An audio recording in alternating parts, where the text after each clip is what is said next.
Ribbon pakoda தான் எப்படி செய்கிறதுன்னு பார்க்க போகிறோம். அதுக்கு நான் 3 கப் அளவுக்கு அரிசி மாவு எடுத்திருக்கேன். எந்த கப்பில் அளந்தோமோ அதே கப்பில் 1 கப் அளவுக்கு கடலை மாவு எடுத்திருக்கேன். இதை அரைக்கிறதுக்கு நான் இப்போ ஒரு 9 வரமிளகா எடுத்திருக்கேன். குண்டு மிளகா 3 மிளகா, சம்பா வத்தல். இப்போ இதை வந்து தண்ணிக்குள்ளே ஊற வச்சுருக்கேன். அது கூடவே வெள்ளைப்பூடு ஒரு 7 வெள்ளைப்பூடு. மிளகா ஊற வச்சு போட்டோம்னு சொன்னால் ஃப்ளேவர் நல்லாயிருக்கும், கலர் நல்லா இதாக இருக்கும். இல்லைன்னு சொன்னால் நீங்கள் மிளகா பொடி கூட சேர்த்துக்கலாம். அது கூடவே வெள்ளை எள்ளு, ஜீரகம், உப்பு, தண்ணி, தேவைக்கேற்ப கடலை எண்ணெய் எடுத்திருக்கேன். ஃபஸ்ட்டு வந்து நம்ம மாவு பிசைக்கிறதுக்கு முன்னாடி மிளகாய் இது எல்லாமே நான் வந்து அரைச்சிக்குவோம். இப்போ தண்ணியில் ஒரு 5 நிமிஷம் ஊற வச்சுருக்கேன். அந்த மிளகாய் எடுத்து ஒரு மிக்ஸி ஜாரில் கொடுக்குறேன். நம்ம உரிச்சு வச்சுருக்க வெள்ளைப்பூடு அதையும் அது கூட சேர்த்துக்கிறேன். 1 டேபிள் ஸ்பூன் அளவுக்கு ஜீரகம் அதையும் அது கூட சேர்த்துக்கிறேன். இப்போ இது 3ஐயும் நல்லா அரைச்சி எடுத்துக்குவோம். அரைச்சி எடுத்துக்கிட்டேன். இந்த மாதிரி நல்லா நைஸாக அரைச்சிக்கணும். அப்போ தான் நம்ம குழாயில் புளியும் போது திப்பி திப்பியாக இருக்காது. இப்போ இதை ஒரு பவுலில் ஊற்றிக்கிறேன். அரிசி மாவை அதோட சேர்த்துக்குவோம். கடலை மாவையும் சேர்த்துக்குவோம். 1 டேபிள் ஸ்பூன் அளவுக்கு வெள்ளை எள்ளு. இது ஆப்ஷன் தான், தேவைன்னா சேர்த்துக்கோங்க. இப்போ தேவைக்கேற்ப உப்பு. நம்ம மாவு பிசைஞ்சதுக்கு 1 டேபிள் ஸ்பூன் அளவுக்கு நான் உப்பு சேர்த்துருக்கேன். இப்போ இதை நல்லா பிசைஞ்சுக்குவோம்.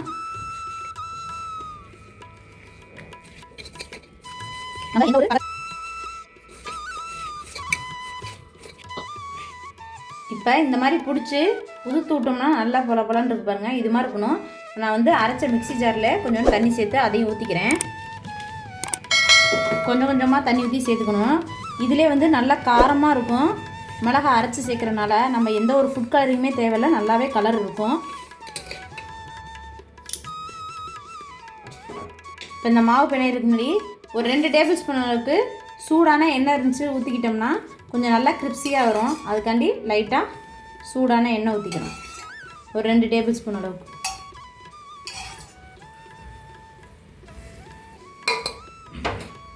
அதையும் நல்லா பிசைஞ்சுக்கும்.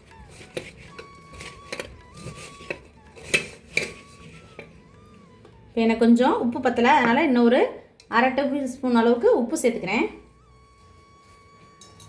பிசையும் போதே பார்த்துக்கோங்க உங்களுக்கு உப்பு கரெக்டாக இருக்கான்னு.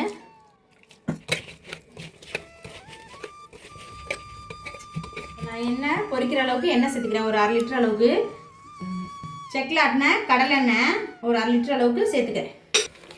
இப்போ அந்த பக்கம் எண்ணெய் சூடாகட்டும். மாவும் நம்ம இப்போ இந்த மாதிரி பதத்துக்கு இருக்கணும். இப்போ பிசைஞ்சாச்சு மாவு பாருங்கள். இந்த மாதிரி எடுத்தோம்னு சொன்னால் புளியறதுக்கு கொஞ்சம் ஈஸியாக இருக்கும். சப்பாத்தி மாவு பதத்துக்கு பிசைஞ்சுக்கணும். இப்போ லைட்டாக ஒரு 1/2 டேபிள் ஸ்பூன் அளவுக்கு ஜீரகம் சேர்த்துக்குவோம். அது கூட நம்ம ஏற்கனவே அரைச்சி ஊற்றிருக்கோம். இதனால மேலே லைட்டாக பிசைஞ்சிட்டு அப்புறம் போட்டுக்கிட்டோம்னா ஃப்ளேவர் ரொம்ப நல்லாயிருக்கும். ரிப்பன் பக்கோடாவுக்கு இந்த மாதிரி அச்சு இருக்குது எடுத்துக்கணும். இதிலே வந்து 3 கோடு இருக்கும், 2 கோடு இருக்கும். அது மாதிரி எது இருக்கோ அதை எடுத்துக்கலாம். இது கொஞ்சம் நல்லா இன்னும் பெருசாக பட்டையாக இருக்கும். அதுக்காண்டி நான் இந்த அச்சு எடுத்திருக்கேன். இதுக்குள்ளே மாவு ஃபில் பண்ணிக்குவோம்.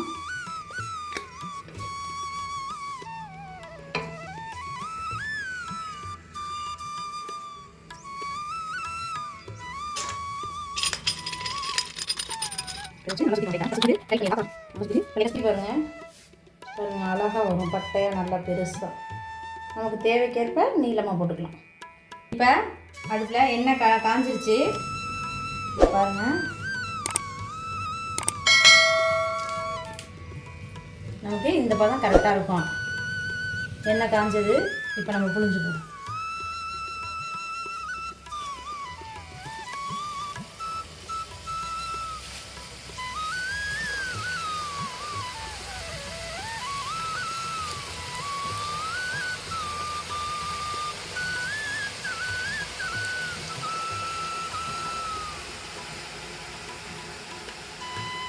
இது அப்படியே லைட்டாக பரட்டி விட்டுக்குவோம்.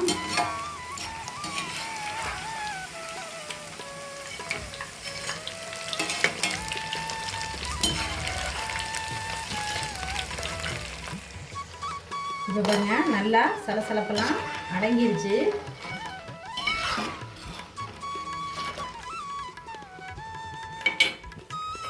இப்போ எண்ணெய் எல்லாம் சலசலப்பு அடங்கிச்சு பாருங்க. இப்போ நம்ம எண்ணெயை நல்லா வடிகட்டிக்கணும்.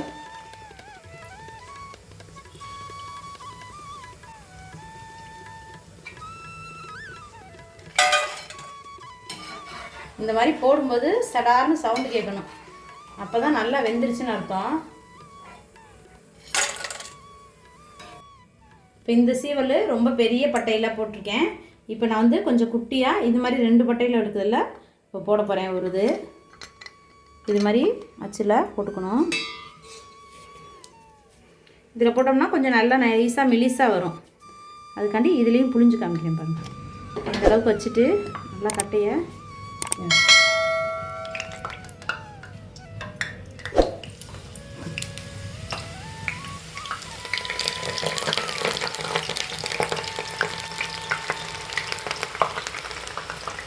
அப்படியே இந்த சைடு திருப்பி விட்டுக்குவோம். இது பாருங்கள் நல்லா குச்சி குச்சியாக சின்ன சின்னதாக இருக்குது நைஸாக. இப்போ நல்லா சலசலப்பு அடங்கிடுச்சு பாருங்கள்.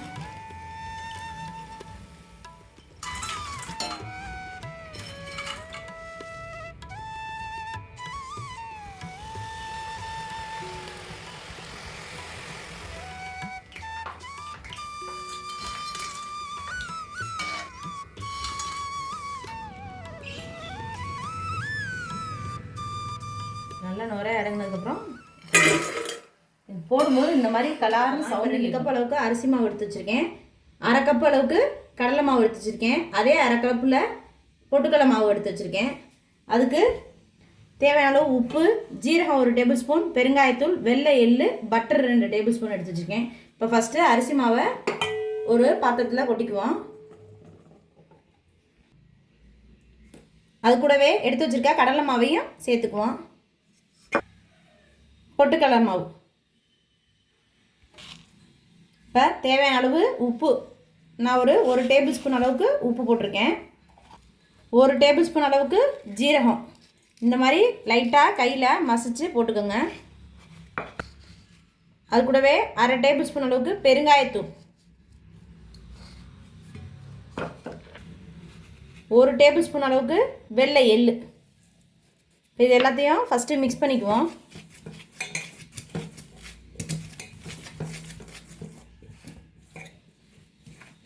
இப்போ இது கூட எடுத்து வச்சுருக்க பட்டரை சேர்த்துக்குவோம். ரொம்ப சேர்த்துக்கக்கூடாது. நம்ம இப்போ 2 கப்புக்கு 2 டேபிள் ஸ்பூன் அளவுக்கு எடுத்துக்கணும். 1 2 அதிகமாக சேர்த்துட்டோம்னா விண்டு அப்படியே உடஞ்சிரும். அதனால் 2 டேபிள் ஸ்பூன் மட்டும் எடுத்துக்கலாம். இப்போ இது எல்லாத்தையும் நல்லா பிசைஞ்சுக்குவோம்.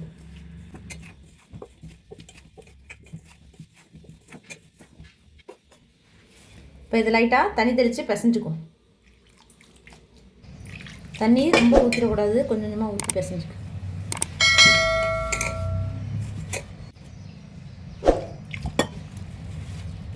இப்போ நம்ம மாவு பிசைறதுக்குள்ள இந்த சைடில் எண்ணெயை காய வச்சுக்குவோம். நான் ஒரு 1/2 லிட்டர் அளவுக்கு செக்கில் ஆட்டின கடலெண்ணெய் சேர்த்துருக்கேன். நல்லா எண்ணெய் சூடாகட்டும். மாவு பாருங்கள் இந்த மாதிரி சாஃப்டாக பிசைஞ்சுக்கணும். இப்போ நம்ம முறுக்கு போடுற குழாயில் எடுத்து வச்சுக்குவோம். இந்த மாதிரி ஸ்டார் இருக்குல்ல அச்சு, அது வச்சுக்குவோம்.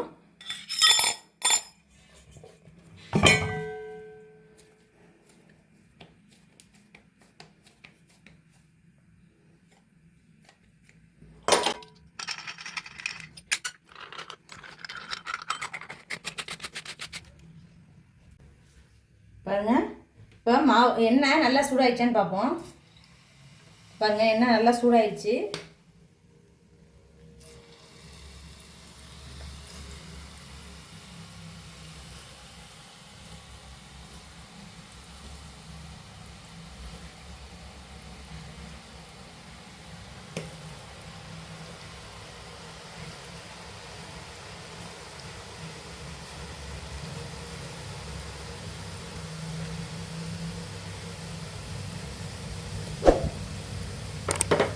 நுரை இறங்கிடுச்சு. இது அப்படியே திருப்பி கொடுக்கும். இல்லைன்னா அப்படியே மொத்தமாக உடஞ்சிரும். பாருங்கள், மறுபடியும் அப்படியே லைட்டாக ஒரு திருப்பி விட்டுக்குவோம். இந்த நுரையெல்லாம் அவ்வளோதான், முக்கால்வாசி நல்லா நுரையெல்லாம் அடங்கிடுச்சு பாருங்கள். நல்லா நுரை அடங்கினதுக்கப்புறம் போடும்போது இந்த மாதிரி கலார்னு சவுண்டு கேட்கணும். அப்போ நல்லா கரெக்டாக வெந்துருச்சுன்னு அர்த்தம்.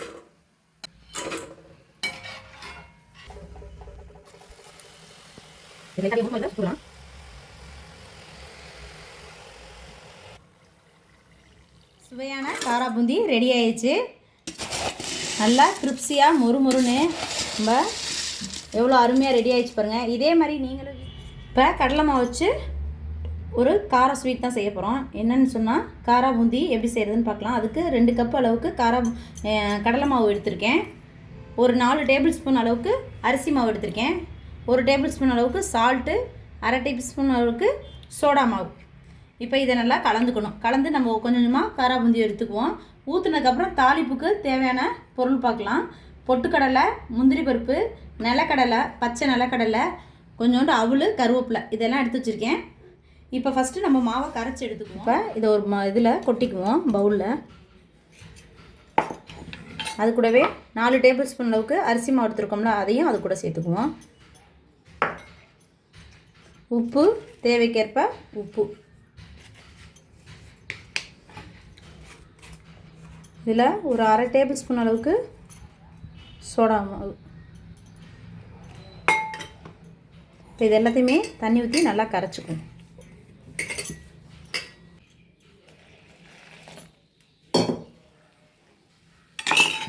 நல்லா பஜ்ஜி மாவு பதத்துக்கு கரைச்சிக்கணும்.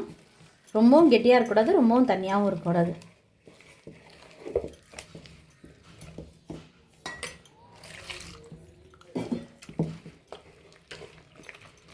கட்டி இல்லாமல் நல்லா கரைச்சிக்கும்.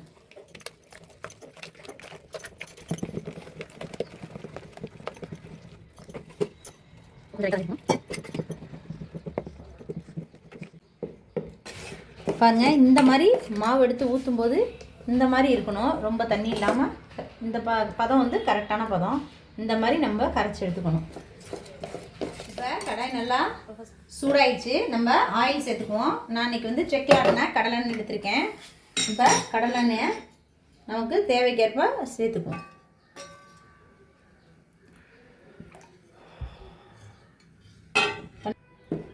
இப்போ எண்ணெய் நல்லா சூடாயிடுச்சு.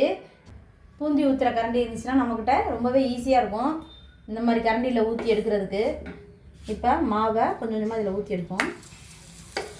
அப்போ தான் நமக்கு கரெக்டாக அந்த ரவுண்டாக வரும்.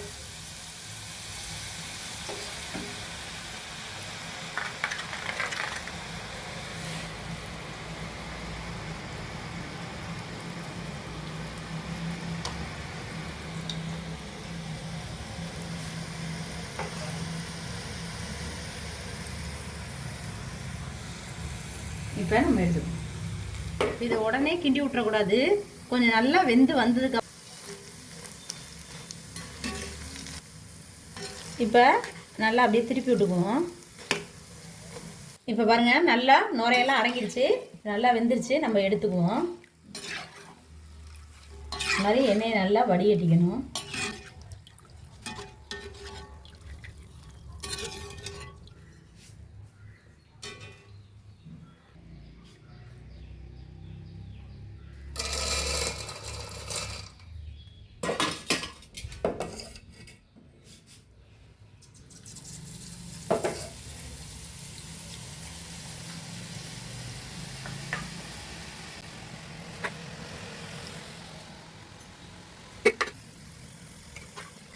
இப்போ இந்த நுரைய அடங்கிச்சு.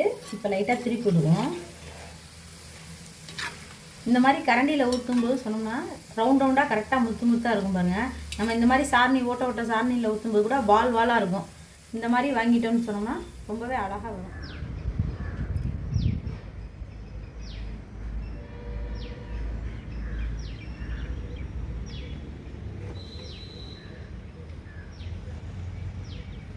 இப்போ நுரையெல்லாம் நல்லா அடங்கிடுச்சு. நம்ம இதை எடுத்துக்குவோம்.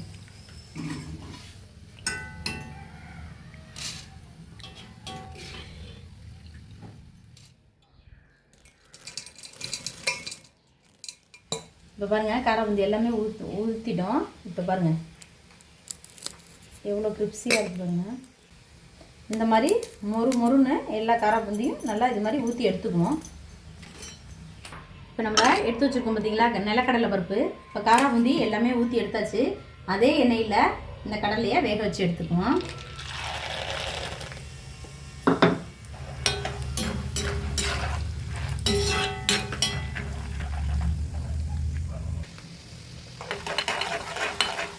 இந்த மாதிரி நல்லா எல்லாமே கடலை பூரா நல்லா வேகட்டும்.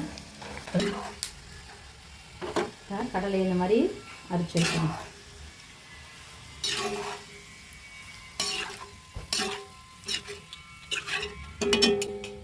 இது நல்லா எண்ணெய் வடியட்டும். அதையும் லைட்டாக ரோஸ்ட் பண்ணி வச்சுக்கணும்.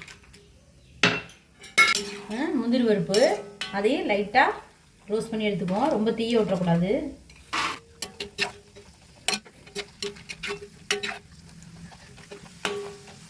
முந்திரி பருப்பு இந்த மாதிரி நல்லா ப்ரௌன் ஆயிடுச்சு. இந்த ஸ்டேஜில் நம்ம எடுத்துக்கணும்.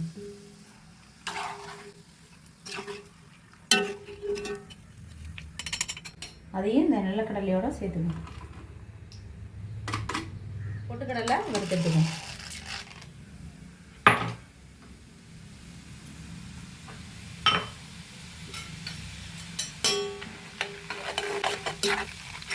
இந்த மாதிரி எடுத்துக்கணும். இப்போ பொட்டுக்கடலையும் நல்லா ரோஸ்ட் ஆயிடுச்சு. அதையும் எடுத்துக்கணும். நிறையாவே சேர்த்துருக்கோம். பொட்டுக்கடலை, நிலக்கடலை, முந்திரி பருப்பு எல்லாமே.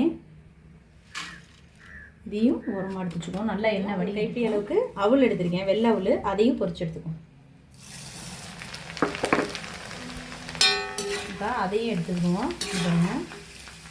அவல் போட்டுக்கிட்டோம்னா இன்னும் கொஞ்சம் டேஸ்ட் சூப்பராக இருக்கும். ஒரு சில கடைகளில் போடுவாங்க, ஒரு சிலர் வந்து சும்மாவே செய்வாங்க. இப்போ வீட்டில் செய்கிறதுனால நம்ம இது எல்லாமே சேர்த்துக்கணும். நான் இதில் வந்து வெள்ளைப்பூடு காமிக்க மறந்துட்டேன். லாஸ்ட்டாக இது மாதிரி வெள்ளைப்பூடை நச்சு எடுத்துக்குவோம். அதையும் பொரிச்சு போடணும். அப்போ தான் நல்லா வாசமாக டேஸ்ட்டு ரொம்பவே அருமையாக இருக்கும். இந்த மாதிரி தட்டி எடுத்துக்குவோம்.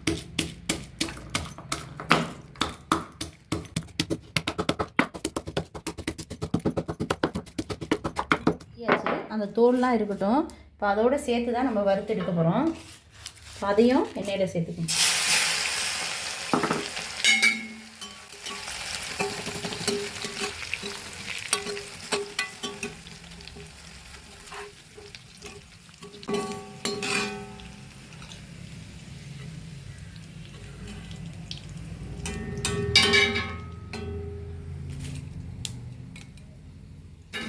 ஃபைனலாக கருவேப்பிலை பொரிச்சு எடுத்துக்குவோம்.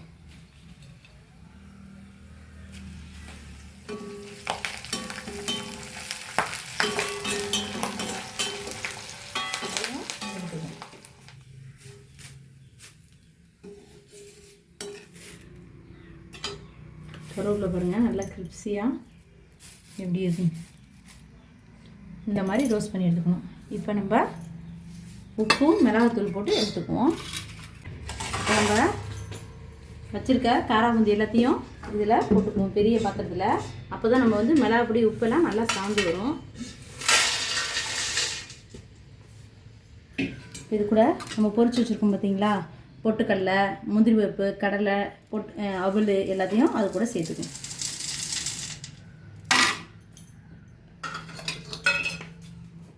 இப்போ இதுக்கு தேவையான அளவு உப்பு எடுத்துருக்கேன். அது கூடவே ஒரு டேபிள் ஸ்பூன் அளவுக்கு மிளகாய்த்தூள், தனி மிளகாய்த்தூள், ரெண்டையும் நல்லா மிக்ஸ் பண்ணிக்குவோம்.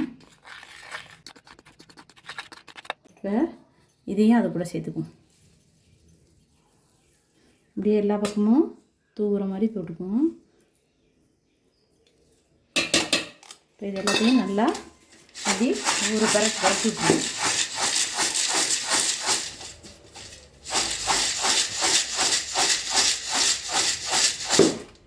அவ்வளோதான் ஃப்ரெண்ட்ஸ்.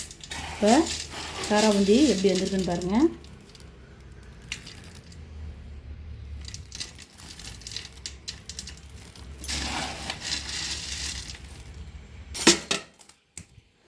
இப்போ நம்மளுடைய சுவையான காரா பூந்தி ரெடி ஆயிடுச்சு. நல்லா கிரிப்ஸியாக மொறுமொறுன்னு நம்ம எவ்வளோ அருமையாக ரெடி ஆகிடுச்சு பாருங்கள். இதே மாதிரி நீங்களும் வீட்டில் ட்ரை பண்ணி பாருங்கள். இந்த வீடியோ பிடிச்சிருந்தா லைக் பண்ணுங்கள், ஷேர் பண்ணுங்கள், மறக்காமல் சப்ஸ்கிரைப் பண்ணிடுங்க. நான் இந்த வீடியோக்குரிய இன்க்ரீடியன்ஸ் எல்லாமே டிஸ்கிரிப்ஷனில் கொடுக்குறேன், அதை செக் பண்ணி பார்த்துக்கோங்க. நம்மளோடதில் ஏற்கனவே வந்து இனிப்பு பூந்தி செஞ்சுருக்கோம், இப்போ அடுத்து வந்து காரா பூந்தி போட்டிருக்கோம். தேங்க்யூ ஃபார் வாட்சிங். இப்போ காரம் உப்பு எல்லாமே சேர்ந்து ஒன்றா வந்துருச்சு பாருங்கள். நம்மளுடைய மிக்சர் எவ்வளோ நல்லா பொறுன்னு இருக்குது பாருங்கள். இப்போ நம்ம மிக்சர் தான் செய்ய போகிறோம். மிக்சருக்கு தேவையான பொருள் பார்த்துடலாம். 2 கப்பு வந்து கடலை மாவு எடுத்துருக்கேன். அதே கப்பில் 1 கப் அளவுக்கு அரிசி மாவு எடுத்துருக்கேன். தேவையான அளவு உப்பு, 1 டேபிள் ஸ்பூன் அளவுக்கு பெருங்காயத்தூள், 1 டேபிள் ஸ்பூன் அளவுக்கு மிளகாய்த்தூள். இப்போ இது எல்லாமே வந்து நம்ம மாவு பிசைஞ்சிடணும். அதுக்கப்புறம் தாளிப்புக்கு வந்து மிக்சருக்கு தேவையானது பொட்டுக்கடலை எடுத்து வச்சுருக்கேன். 100 கிராம் அளவுக்கு பொட்டுக்கடலை, 100 கிராம் வந்து நிலக்கடலை, பச்சை நிலக்கடலை எடுத்து வச்சுருக்கேன். அதே மாதிரி 100 கிராம் அளவுக்கு அவல் வச்சுருக்கேன், கருவேப்பிலை, முந்திரி. இப்போ இதெல்லாம் வந்து அப்புறமா தாளிக்கிறதுக்கு. ஃபஸ்ட்டு நம்ம வந்து இப்போ வந்து மாவு பிணைஞ்சிக்குவோம். மிக்சருக்கு ஒரு பவுலில் நான் இப்போ வந்து எடுத்துருக்க கடலை மாவை கொட்டிக்கிறேன்.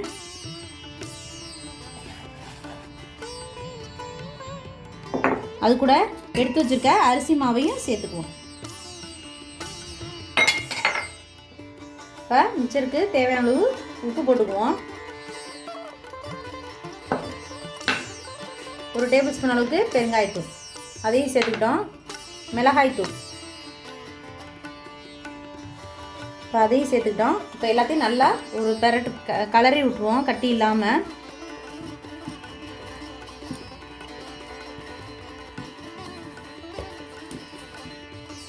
இப்போ தண்ணி நம்ம சப்பாத்தி மாவு பதத்துக்கு இப்போ பிசைஞ்சுக்கணும்.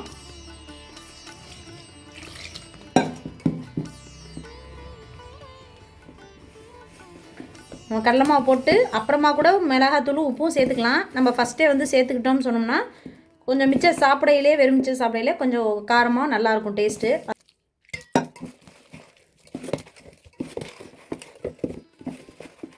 இப்போ அடுப்பு பற்ற வச்சுக்குவோம். கடாய் நல்லா காயட்டும். எண்ணெய் சேர்த்துக்குவோம். இப்போ நான் 1/2 லிட்டர் அளவுக்கு செக்கில் ஆட்டின கடலெண்ணெய் சேர்த்துக்குவேன்.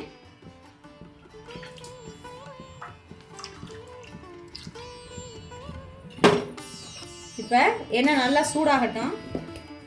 இப்போ மாவு பிசைஞ்சாச்சு. இந்த மாதிரி பதத்துக்கு இருக்கணும் மாவு, அப்போ தான் புளியறதுக்கு கொஞ்சம் ஈஸியாக இருக்கும். முறுக்குகளாக சின்ன சின்ன ஓம்புக்கு இந்த மாதிரி அச்சில் போட்டுக்குவோம். இப்போ மாவு வந்து இந்த மாதிரி நல்லா உருட்டி எடுத்துருக்கேன். இதை இப்போ உள்ள வச்சுக்குவோம்.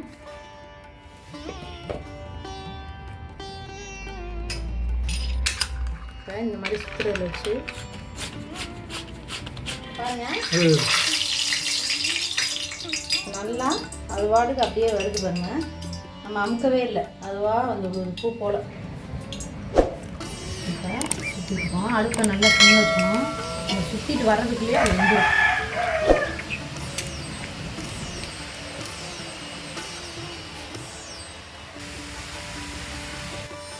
இப்போ பாருங்கள் நல்லா சலசலப்பு இப்போ போட்டதுக்கு இப்போ அடங்கிடுச்சு பாருங்கள். இதை அப்படியே லைட்டாக ஒரு திருப்பி விட்டுருவோம். சுத்தமாக எல்லா சலசலப்பும் அப்படியே அடங்கிடுச்சு. இதை இப்போ அப்படியே எடுத்து போடுவோம்.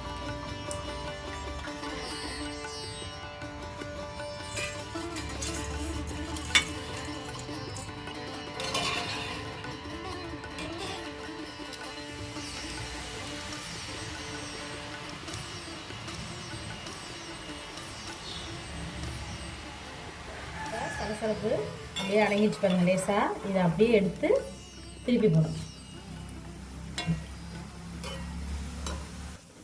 பாருங்கள் நல்லா சலசலப்பு சுத்தமாக அடங்கிடுச்சு. நல்லா எண்ணெயை வடிகட்டி விட்டு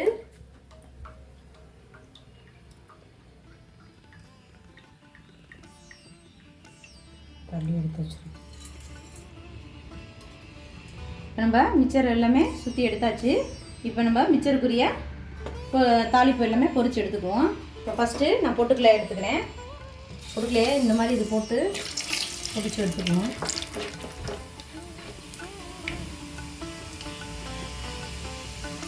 ரொம்ப தீய விட்டக்கூடாது, லைட்டாக பொரிஞ்சால் போதும். இதில் பொரிஞ்சிருச்சு. இதை எடுத்துருவோம். இப்போ எண்ணெய் நல்லா வடிகட்டிடுவோம்.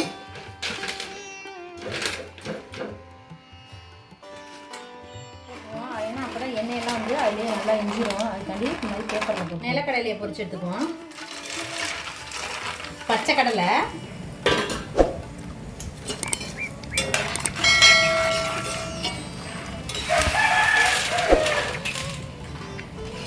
நிலக்கடலையும் நல்லா பொரிஞ்சிச்சு, அதையும் எடுத்துக்கணும்.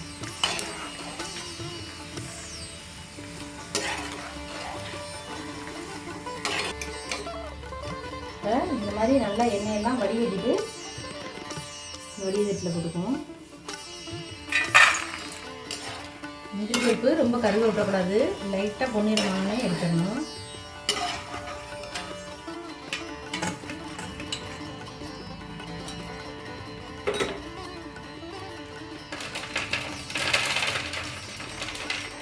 கருவேப்பிலையை பொரிச்சு எடுத்துக்குவோம். அப்புறம் தான் கடைசி அவுளை போடணும். அவுள் போட்டோன்னே எண்ணெய் ரொம்ப கருப்பாயிரும், அப்புறம் அதை யூஸ் பண்ண முடியாது. அதனால் ஃபஸ்ட்டு கருவேப்பிலையை போட்டுக்குவோம்.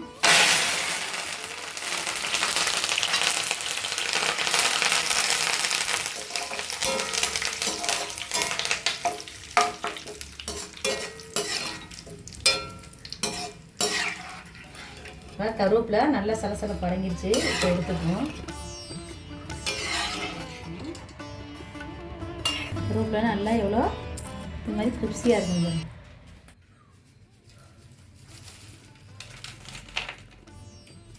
நம்ம காரா பூந்தி நான் வந்து ஏற்கனவே வீடியோவில் போட்டிருக்கேன். வீடியோவில் போய் செக் பண்ணி பாருங்கள் காரா பூந்தி எப்படி செய்யணும்னு சொல்லி.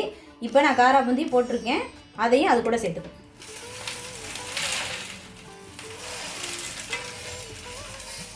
அவளை போட்டு எடுத்துக்குவோம் பொரிச்சு. அவள் போட்டோன்னே கருத்து போயிடும், எடுத்துடணும்.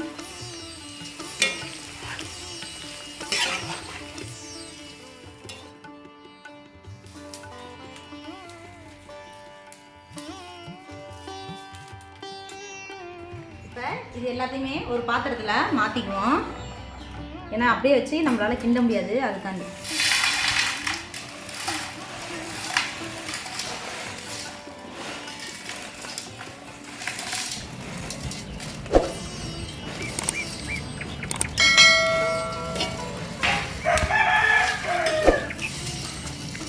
இப்போ இது கூட நம்ம ஏற்கனவே மிளகாத்தூள் எல்லாமே உப்பெல்லாம் போட்டிருக்கோம். இப்போ வெளியில் இந்த இப்போ கடலை பொட்டுக்கடலை இதெல்லாம் போட்டோம்ல, பொரி இதுங்களுக்கெல்லாம் கொஞ்சம் கலர் கொடுக்காண்டி காரத்துக்கு லைட்டாக ஒரு அரை டேபிள் ஸ்பூன் அளவுக்கு மிளகாய்த்தூளும் ஒரு 1/4 டீஸ்பூன் அளவுக்கு உப்பு சேர்த்து அப்படியே பரட்டி விட்டுறாங்க. இப்போ இதை நொறுக்கியெல்லாம் விட வேண்டாம். நம்ம இப்படி இந்த மாதிரி 2 பீஸ் குளிச்சுட்டோம்னு சொன்னால் அதுவாகவே எல்லாமே நல்லா நெருங்கிடும்.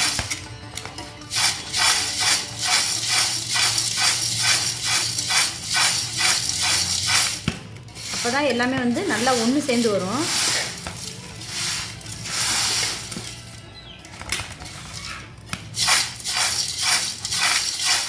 இப்போ காரம் உப்பு எல்லாமே சேர்ந்து ஒன்றா வந்துடுச்சு பாருங்கள். நம்மளுடைய மிக்சர் எவ்வளோ நல்லா பொறுன்னு இருக்குது பாருங்கள். நல்லா எவ்வளோ நல்லா மொறுன்னு கிரிப்ஸியாக இருக்குன்னு பாருங்கள். இதே மாதிரி நீங்களும் தீபாவளிக்கு செஞ்சு பாருங்கள். நம்ம வீடியோவில் காரா பூந்தி, காராச்சேவு எல்லா வீடியோவுமே நான் அப்லோட் பண்ணியிருக்கேன். எல்லாமே செக் பண்ணி பாருங்கள். இந்த வீடியோ பிடிச்சிருந்துச்சுன்னா லைக் பண்ணுங்கள், ஷேர் பண்ணுங்கள், மறக்காமல் சப்ஸ்கிரைப் பண்ணிடுங்க. பக்கத்தில் இருக்க பெல் ஐக்கானே கிளிக் பண்ணிக்கோங்க. அப்போ தான் நம்மளோட வீடியோ அடுத்தடுத்து உங்களுக்கு நோட்டிஃபிகேஷனாக வரும். தேங்க்யூ ஃபார் வாட்சிங்.